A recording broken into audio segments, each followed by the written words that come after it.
Bonjour les amis, aujourd'hui je vais vous présenter ma recette de biscuits salés. C'est des biscuits que vous pouvez faire pour l'apéritif quand vous recevez des invités. Ce sont des biscuits qui fondent dans la bouche. Donc on va déjà passer aux ingrédients.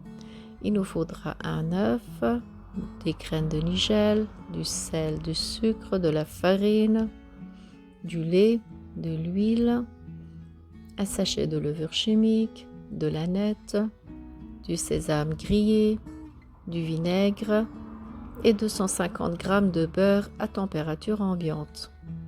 En premier temps, on va mettre tous les ingrédients dans un grand saladier. J'ai mis le beurre, le sel, les graines de nigel, le sucre, ensuite le lait. J'ai rajouté l'huile, le vinaigre, les graines de sésame et une cuillère à soupe d'aneth. Ensuite, j'ai rajouté la levure chimique et le blanc d'œuf. Le jaune d'œuf, je vais le garder pour la dorure. Je commence à mélanger le tout et je vais incorporer la farine au fur et à mesure que je vais pétrir ma pâte. J'ai utilisé environ 800 g, je peux dire.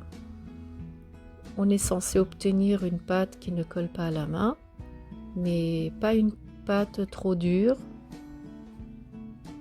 Il faut qu'elle reste mou quand même. Donc quand vous rajoutez la farine, rajoutez-la tout doucement.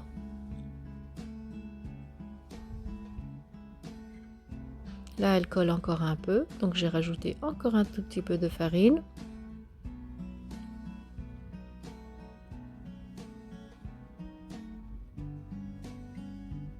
Et là, normalement, ma pâte est prête. Elle ne colle plus à la main. Ensuite, je prends des petites boules que je vais enrouler de cette manière-là pour ensuite faire les formes là, tout simplement.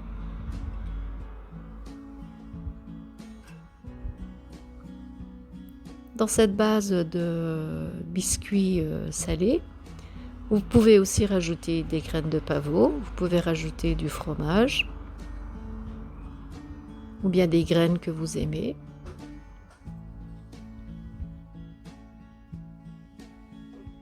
Voilà, après avoir fait tous mes biscuits, j'ai obtenu environ 2 plateaux comme ça, du plateau de four. Ensuite, je vais faire la dorure. J'ai rajouté une cuillère à soupe de concentré de raisin. Si vous n'avez pas, vous pouvez mettre un peu de sucre. Comme ça, les biscuits vont vraiment bien dorer. Ou bien, vous pouvez tout simplement utiliser que le jaune d'œuf si vous voulez. Et je vais les cuire à 180 degrés pendant environ 20-25 minutes. Cela dépendra de votre four.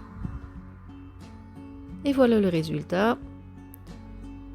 J'ai obtenu des biscuits qui fondent dans la bouche.